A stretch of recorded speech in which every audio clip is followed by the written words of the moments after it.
Welcome to America's Heroes Group. Good afternoon and welcome to America's Heroes Group Roundtable with partner National Coalition Homeless Veterans. It's Saturday, March 19th, 2022. March is National Women History and Disability Awareness Month. I am co-founder, Vietnam veteran, and host Cliff Kelley. Hi, and I'm co-host Colonel Dr. Damon Arnold. Our executive producer is Glenda Smith. Our digital media producer is Ivan Ortega of Scouts Honor Productions, the iconic Ortega. And today's topic, we have two esteemed guests. And I want to also mention that the Ukraine President Zelensky, don't give me, I don't need a ride. Give me the ammo. We're behind you. And Marines who died in that aircraft crash, we are behind you and your families. We pray for all of you. Kathryn Monet is the Chief Executive Officer of the National Coalition for Homeless Veterans. And Ralph Cooper is the Community and Residential Veteran Services Coordinator, Cloudbreak Houston, LLC, and co-founder of National Coalition for Homeless Veterans. Today's discussion is aging of the homeless veteran population. And both of them always look more fantastic, more strength, strength inspiring every time I see them on the screen. But we have both of them here live. And I want to speak to Ralph first. I want you to give us an idea of what this whole thing is about the aging of the homeless veteran population. We know we're all getting older. My birthday's on Friday. It's on Monday, so I know I'm getting older. Yeah, so tell me what's going on. I just had one, right? Yeah.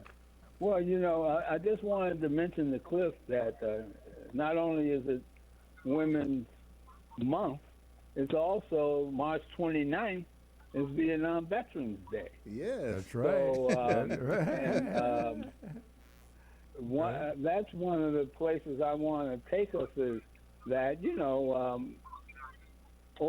out of the 1.6 million who fought in Vietnam, 750,000 of them became homeless, while even more committed suicide. 750,000? Illinois University.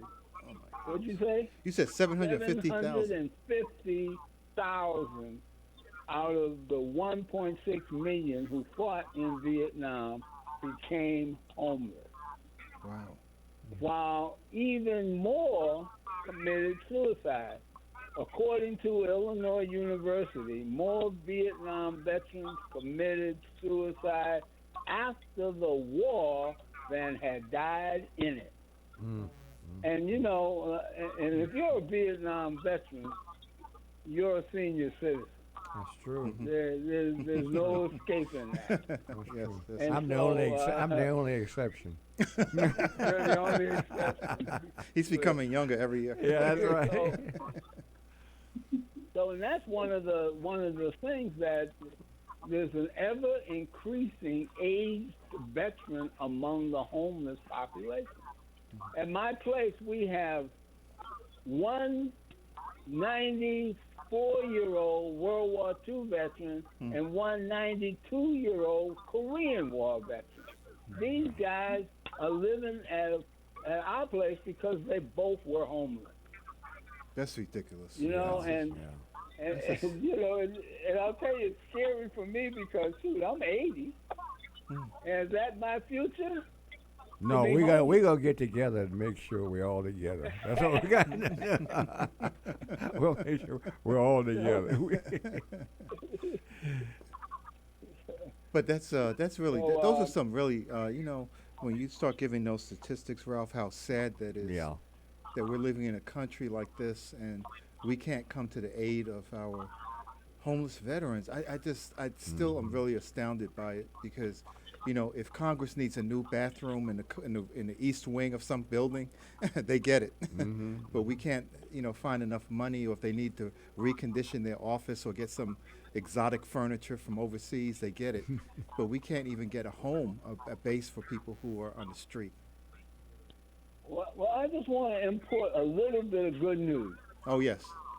Secretary Marsha Fudge came along with Congresswoman Sheila Jackson Lee, who's going to be on your show after us, and Congressman Al Green, and the new Congresswoman Fletcher in the Houston area came to our shop, came to my place, What? and did a press conference announcing $1.2 billion Did you say billion? for homeless assistance across the nation, and 45 million is going to be spent right there in Houston, with emphasis on homeless veterans. You know what? So I'm going to go. That was an astounding announcement. I'm going to go out and have a toast to them after the show, because I'm going to tell you something. That means we have actual leaders in our leadership. Right. That they're actually doing something. You know, many people say things, and at one of the calling cards of a true leader is when they actually get people to do things. So this is astounding, Ralph. I am so pleased with what you just said. Well, we both had birthdays recently, so we'll both have a toast to them. Yes, Yeah, yes. absolutely. That's right. That's right. Be a good reason to. Yeah. $1.2 billion. That's a great segue in for my partner. Yeah, you know what I'm going to say? They need to be given a significant amount of that money to our partner, NCHV, because the work you're doing, that's to support what you're doing, because you're doing fantastic work every day. And it's not just when something comes along, but that may not even have been possible without the kind of work you're doing and bringing attention to things. So we are so pleased with this news. So tell us more about what's going on. I guess we are aging too. So does that mean you're going to have more need out there in the community as we're aging? Absolutely. I think the need is going to be greater and different. So when you think about, what homelessness does to a person's body, right? The average homeless veteran or homeless person in general that comes in to seek health care presents as about 10 years older than their chronological age.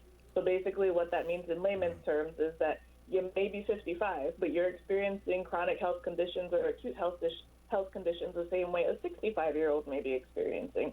And so when we think about what that means for folks who are providing shelters or services or support, right, it's a lot earlier in the cycle that they have to start thinking about how to adapt what they do to better meet the needs of who they're serving. And when you look at the population of veterans that are coming in for services, there is kind of this bell curve that research has shown where there is a pretty big, sizable cohort of Vietnam-era veterans experiencing homelessness, and not as many from the World War II or Korean War era, and not as many right now from, Gulf War, Desert Storm operations, enduring Iraqi freedom, and all of the other conflicts that came after. And so I think that we're in a place right now where if organizations want to really use some of this new funding effectively, they've got to be thinking creatively about how they marry what they normally do with local services and supports for aging people and aging veterans in particular.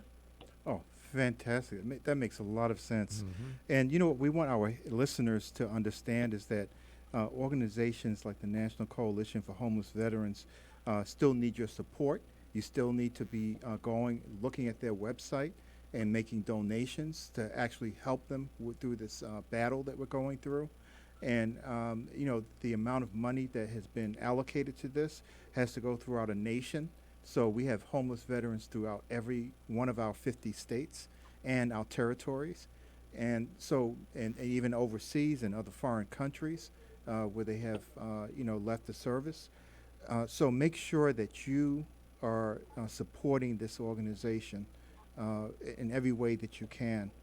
And, Ralph, why don't you read those names again of the legislators who are supporting this initiative? Because I think they need to be given a hero's round of applause.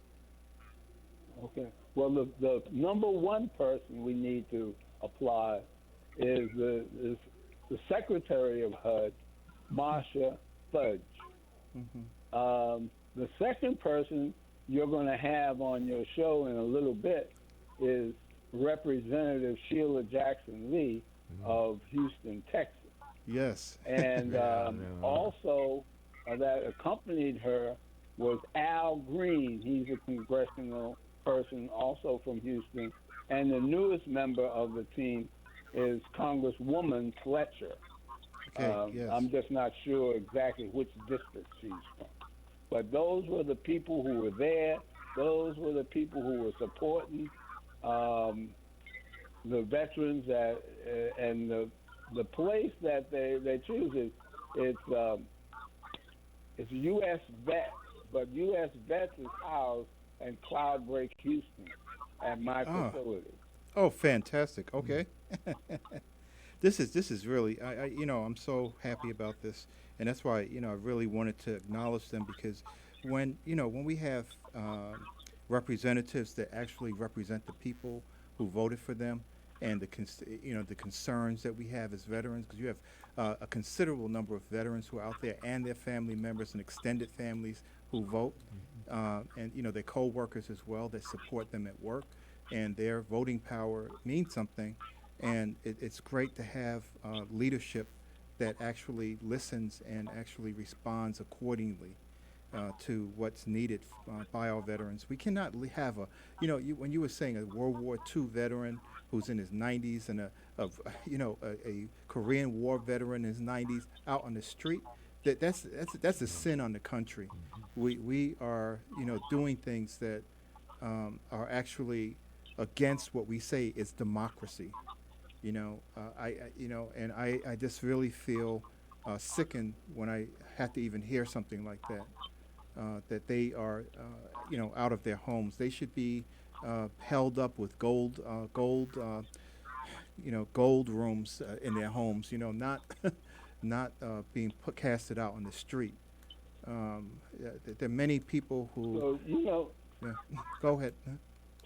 Colonel, one of the things is that I'm hoping that we can get more money in for units that can handle those both of those veterans are in wheelchairs. Both of them have to have ADA acceptable units. And those are more expensive, and they usually I think we only have like 4 in our whole 500 unit facility. We only have 4 in each location. So it's approximately 8 ADA accessible units. So we need more, but it costs a lot more money because you have to make everything in there meeting the ADA qualifications. Yeah, and that might be something else for the legislation to consider, is that that for the ADA upgrades that they are totally tax deductible for the organizations that are actually supplying that to veterans. I remember when the ADA first came out, it was Naomi Levin, who was one of the attorneys who was sitting on the construction of the ADA. And I remember speaking to her, and then some of the colleagues and some other people in the room, and some of the people in the room, their impression was that this was pushed out too fast. We didn't have enough legislation behind it to make it really, really work. It's just that it was a political push that they needed to get it out the door. But and thank goodness we do have the ADA in place. But the fine tuning of it, making sure that veterans in particular who need those services get them, and are able to be helped by the different framework that the ADA presents. So I'm hoping that maybe some legislation or some things down the road can help defray the cost that is imposed on organizations like yours who are trying to accommodate these veterans. Yeah. I think you're absolutely right. That's one of the things that we're actually looking to do in the fall at NCHV is do a little bit more work in this area particularly, to do deeper dives into where the gaps are and what kind of solutions we can get to address them. I think some things that we've heard from our members across the country include challenges accessing VA's adaptive housing benefits for veterans who are not homeowners or are maybe staying in a shelter for just a limited amount of time, like 6 months or so, there's no real way to help them access that benefit while they're there, even though it's critical that they are able to utilize some of those services. I think we've also heard a lot about memory care from some of our providers in terms of, supporting veterans who may be physically able to do the rest of their activities of daily living and not necessarily the best fit for institutionalized care. And so I think as we start to unpack this issue a lot more over the next year, we'll do a lot of learning around where we can make some headway and cover some ground for this population in particular. Yeah, and speaking about that, so now there's like $1.2 billion on the table. What do you think this should? What is your vision for how this should be, implemented? What do you see coming out of this? Is there something that you feel is most in need right now, or there needs to be a focus on certain areas of what you're seeing, because you're on the boots on the ground, what's going on with our homeless veteran population. So what do you see as their biggest needs, and how can people help them? There are many people who are out there, like we, make donations to Ukraine and everyone else, because those are really heartfelt things, and what they're going through is just absolutely horrendous, right? But our veterans are going through things as well, and people have that wish to actually aid and help people in this situation. Our heroes, our men and women who served. So, what is your vision for how we should be moving forward? And That's such an important response on the part of my co-host, because he knows what he's talking about. $1.2 billion yes, for homeless veterans. That's Not That's- homeless that should- veterans, for homelessness. homelessness. Yeah, right. homelessness. Yes, Yeah. yes, homelessness. So, exactly. so how do you see that? What do you see the application? I'll start with Ralph, and then we can go to Monica or Kathryn. I'm saying. Well, we've been preaching this for a long time, and I don't like to be too redundant. Is that we need affordable housing. We need more affordable housing. Okay. We need more, and just as I mentioned about ADA units to safely house this largely growing elderly population among the homeless. And we need folks out there. If you're talking about individuals, National Coalition has been in business for 33 years, I believe it is. Kathryn can straighten me on that, but I'm one of the founding members, and we've always had a little issue around funding. So there is a website, NCHV.org, and people can donate. If they really want to help us be able to help our veterans. And does that have to be a larger amount, or can people, donate $25, $50, $100, and those kinds of things? People can donate whatever they want. Some of the checks we get in the mail are for 75 cents, and we appreciate those as much as we appreciate the big donations. Right. Yeah. Everything adds up, right? And It does. yeah, because if we could just have, our veterans, even, people who are doing well when they came back from the war, give $1, $10, $100, or whatever they can afford, just going towards other veterans, because we take care of ourselves too, as veterans. So we have a responsibility to those people we were in combat arms with, overseas. Some people got injured severely, and they are in great need. They're in that homeless population as well. And, Ralph, you mentioned one thing. You were saying that it's just for homelessness, not just for homeless veterans, because you made me start thinking that there are also family members that are involved here as well. It's not just the veteran themselves. Absolutely. So how does that affect the things as they're getting older?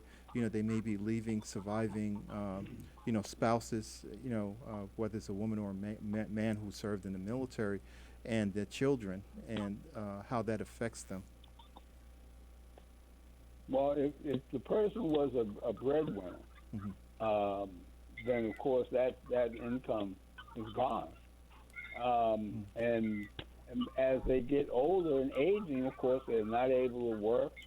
They have to depend upon either their veteran benefits or their Social Security or Medicare, Medicaid assistance, that kind of thing. So it's usually a finite number of fixed income, and a lot of our veterans, whether they're aged or not, don't have an income circumstance. For whatever the reason, they're not able to get very much from there, or maybe they weren't injured and on active duty, but they still were served the military and put up their hand and said, "I'm willing to die for you." So they still have to be taken care of if they're homeless, and so a lot of them are covered by a thing called VASH, which is Veterans Assistance Supportive Housing, where it's like Section 8. They pay a third of their income, and if your income is zero, a third of zero is zero. And I still have an issue with that, because I think that we should pay something for rent. We should not try to tell veterans because they're doing bad that they can live free, because this is still capitalistic country America, and your rent helps pay for the upkeep of where you live. So it's important that we try to at least have the veteran be able to buy in to his own living quarter situation. Okay. Yeah, and one of the things that you just made me think about too is that sometimes, especially our Vietnam veterans, they've applied for benefits and have been denied, and then recently some of those things have become automatic, so they have to start looking at that again to make sure that they keep up with that. Because I know a few veterans who never applied for their disabilities, even though I know that they have PTSD, that they were exposed to Agent Orange and maybe have had cancer. So they need to really reevaluate their situation as well, to see if there's another source of income that they can have that they rightfully deserve. But Kathryn, tell me something. They're entitled to it. That's right. That's right. And that's a guarantee by the government that those people who were wounded in combat and war should be compensated fairly for their injuries. And so Kathryn, tell me, on the ground, what's going on right now? What do you see happening, within the next few months? A lot of things going on in the country with gas prices, with everything else going on, and the inflation and everything else. So how's that? Is that affecting anything at all, or? Well, when prices go up in any part of the economy, whether it's housing, gas, food, childcare, what have you, right? Families are forced to make hard choices sometimes if you don't have enough income or savings or, friends and family to borrow from that you can rely on. And so I do think that more and more we're going to see families making some hard choices and trying to figure out how to make ends meet. I think the one benefit they have is that there are some really big federal pushes right now to get a lot more people into housing than we have in the past. And so I'm hopeful that those pushes will be enough to cover some of the folks who might be newly falling into homelessness or, falling into the gaps. But we're at a place where many communities have run out of emergency rental assistance. We're lucky that VA still has funds available for veterans, but if you don't have a veteran in your family, you're in some communities. Yeah. I see what you're saying. But Ralph, what are you seeing? Are you seeing anything that, in particular, because of what we're going through in a fiscal sense, that you see more challenging right now? Because add COVID to all of the issues, and you really have a major problem. We have people who don't have the ability to if they do get COVID, can they isolate somewhere? That's going to take them. They can't stay at our place and isolate if they don't have a unit that they can isolate in. So Right. that means they got to go to a hotel. Somebody's got to pay for that with with gas and all of these other kinds of issues, food. A lot of our veterans are having trouble with food.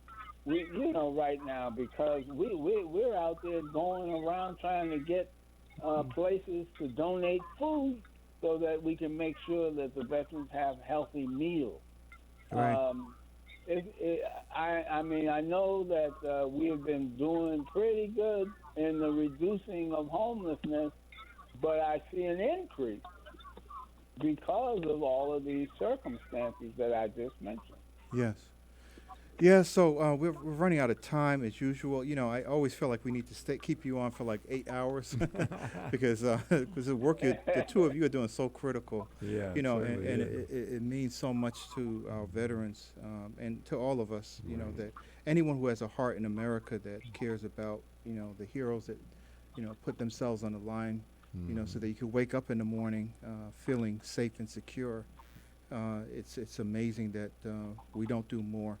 And so, the NCHV.org, I encourage you to go to their website and to make sure that you support this organization that's doing incredible work for our veterans.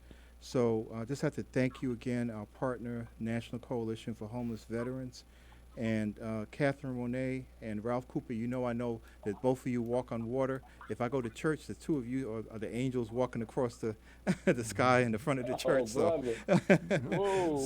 we're going to be moving on to another segment. So we're going to close the show. But we want you to stay with us. Stay with us. We have much more to come. Thank you.